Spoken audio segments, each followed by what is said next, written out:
सुभद्रा योजना को नहीं जारी है एक बड़ घोषणा एथिरे अप्लाई करने हेले डॉक्यूमेंट कौन दरकार अब सुभद्रा योजन टंका को सुझा पड़ो कि ना आ सुभद्रा योजन गोटे फैमिली रू केते जण अप्लाई करें एने जारी है एक बड़ घोषणा आसतु डिटेल रे जानिबा ता पूर्व वीडियो को लाइक करूँ तो सब्सक्राइब करना एवं सब्सक्राइब कर पाखर थिबा घंटी चिन्ह को दबाई दिंतु।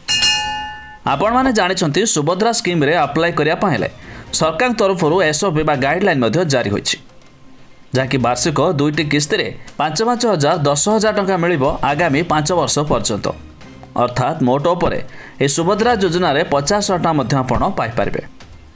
हेले सबुठारु बड़ कथा एही टंका सुझिबा को पड़िबो कि नाही तबे जानि रखंतु एही टंका मध्य आपण को फेराबा को पड़िबो नाही। हेले एही टंका को पाए हेले गोटे फैमिली रो केते जण अप्लाई करि पारबे तबे जानि रखंतु एथिरे समस्त मध्य अप्लाई करि पारबे। हेले एथिरे सरकारी चाकरी करिथिबा महिला माने या छडा जो माने टैक्स दउछंती से माने मध्य एथिरे अप्लाई करि पारबे नाही। जदि आपण माने कोनोसी सरकारी योजना रो 100 टंका रो ऊर्ध्व मध्य दरमा पाउछंती मासिक तबे आपण ए स्कीम रे अप्लाई करि पारबे नाही। या छडा सुभद्रा योजना रे अप्लाई करिया पहिले डॉक्यूमेंट कोन दरकार तबे जानि रखंतु एने मध्य सरकार तरफ कोनोसी नोटिफिकेशन आसी नाही।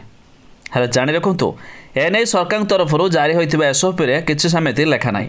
तबे आसंता सेप्टेम्बर 17 तारिख रे एथिरे अप्लाई आरंभ हेबाकू जाउछि आ यार अप्लाई प्रोसेस आसले जना पड़िबो कि एथिरे कोन सब डॉक्यूमेंट दरकार हेबो। तबे एथिरे अप्लाई करिया पहिले आपण जनसेवा केंद्र म सेवा केंद्र एमिति कि अंगनवाड़ी केंद्र मानकर मध्य एथिरे अप्लाई करि पारिबे। सबुठु बड़ कथा होछि यार फॉर्म पई आपण को कोनोसी टंका देबाकू पड़िबो नाही जहाँकि आपण माने मागणार मध्य ए फॉर्म को फिल अप करि पारिबे। अधिक जानिया पई वेबसाइट रो लिंक हमें डिस्क्रिप्शन रे देइछु आपण माने जाई मध्य चेक कर दे पारिबे।